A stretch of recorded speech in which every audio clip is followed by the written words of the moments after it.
Cartas de uma Morta. Espírito Dona Maria João de Deus. Psicografia de Chico Xavier. 1935. Parte 6. 52. Belezas de Saturno à vertiginosa excursão.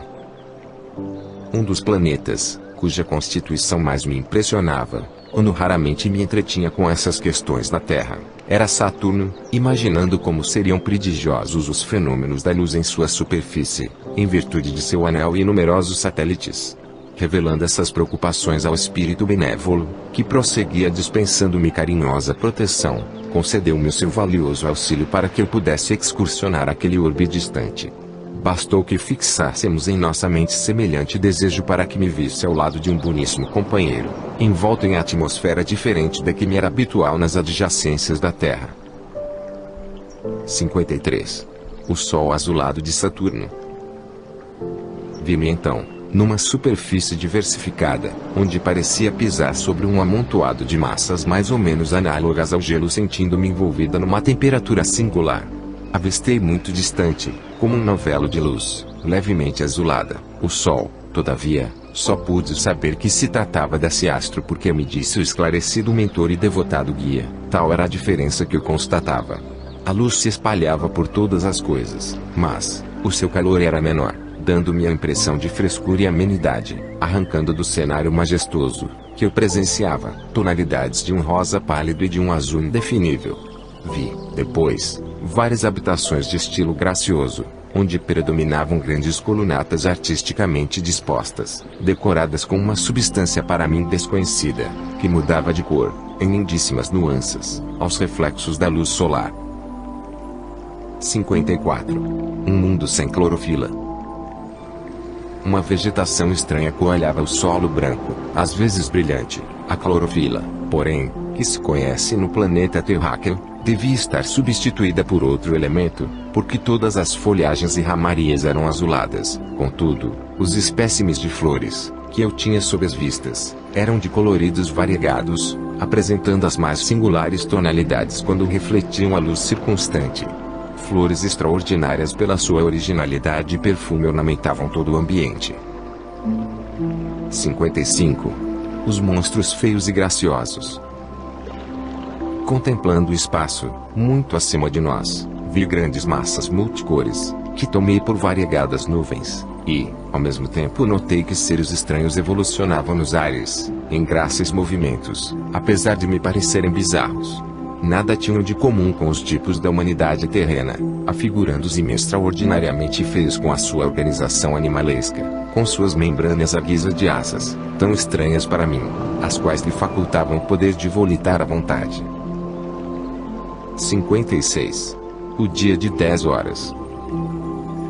Ante a minha atitude de assombro, solicitamente o guia explicou: vês, filha, estamos na superfície de Saturno, onde o dia se compõe de 10 horas e as estações duram mais de 7 anos consecutivos, segundo a contagem do tempo no planeta que deixaste.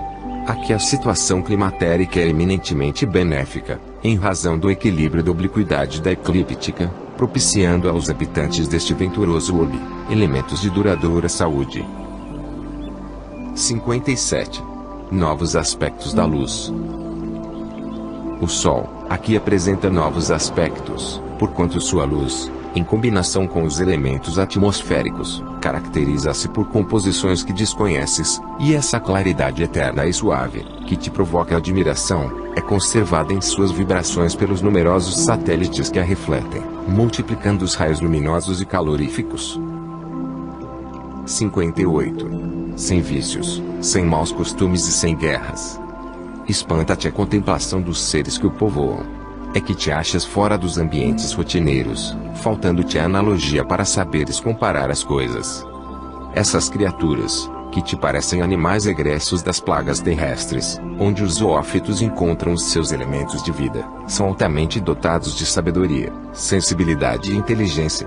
Seus sentidos e percepções são muito superiores àqueles com que foram aquinhoados os homens terrenos, e a preocupação máxima da sua existência é a intensificação do poder intelectual.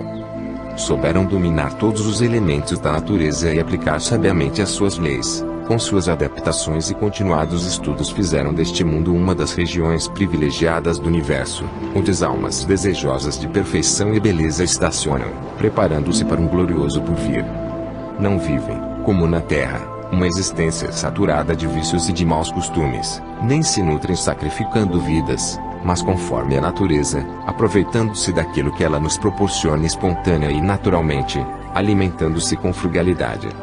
Seus problemas comezinhos foram simplificados ao extremo, pois, desconhecendo a ambição que na Terra avassala os corações, criaram uma organização política segundo a sua elevada evolução espiritual, regulando com absoluta equidade todas as questões econômicas, o que lhes outorga a invejável situação de equilíbrio, indenização nefasta das guerras. 59. Mediunidade generalizada. Aqui ainda existe o colégio sacratíssimo da família, que se reúne sob os imperativos das afinidades naturais. Chegados a certa idade, os saturninos ouvem os espíritos, seus irmãos das outras esferas do sistema, existindo entre eles a mais poderosa mediunidade generalizada.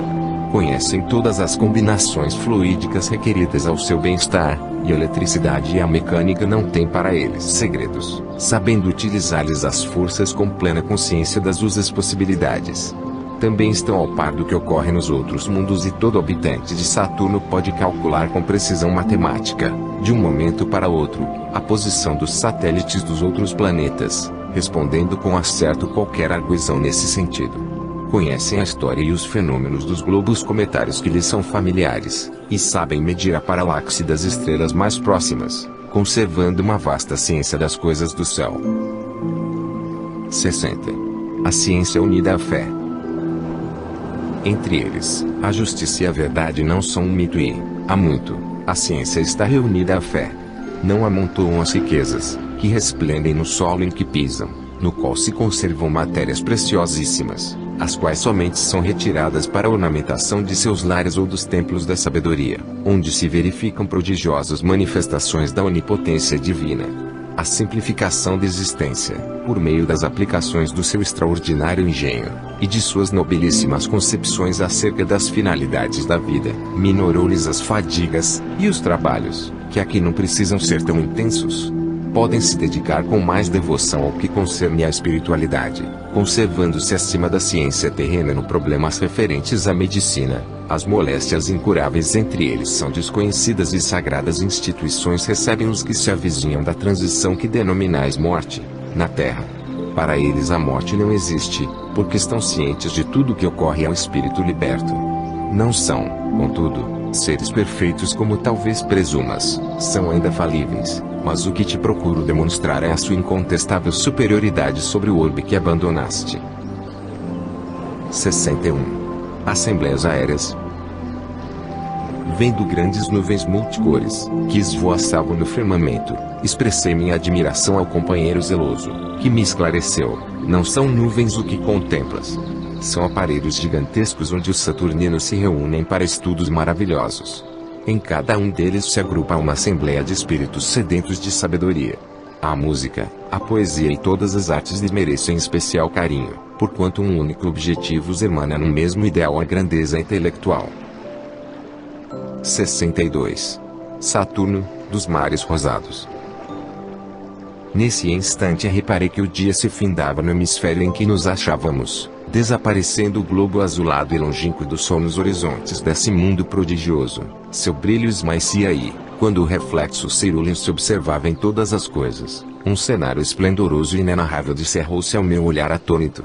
Nas imensidades do éter acendeu-se o lampadário maravilhoso. Afigurava-se que uma auréola de chamas, lindamente coloridas, coroava esse orbe encantado, em meio às luas fulgurantes, que me pareciam vitórias régias, resplandecendo num mar de suavíssimas claridades. Locomovemo-nos em determinada direção, e qual não foi o meu espanto ao deparar com grande massa de substância fluídica, um pouco semelhante à água levemente rosada, elucidando o meu prezado mentor tratar-se dos mares saturninos, enquanto apreciava as fontes encantadas e os lagos róseos como se fossem encravados em geleiras alvíssimas. Observei, então, um quadro indescritível, bem no cume de um monte, que parecia de neve, certo palácio de colunas preciosas, energia de uma alcatifa de flores. Resplandeciam os anéis luminosos no firmamento e grande multidão ali se reunia em atitude de recolhimento e prece. Vi, então, elevar-se aos céus constelados uma onda de luminosidade esférica e, da amplidão azul, onde evolucionavam os lindos satélites desse orbe de sabedoria e ventura, um jorro de sol desceu sobre aqueles seres silenciosos e recolhidos. Era a correspondência visível entre dois planos. Nesse instante, porém, o desvelado mentor me arrancou do êxtase em que me achava. Saí então, daquela atmosfera densa, mas cheia de encantamentos e de maravilhas, levando comigo a visão eterna daquele celeste orbe de harmonia e beleza, que se afigurou, ao meu espírito acanhado e imperfeito, como prodiosa estância de perfeições do universo.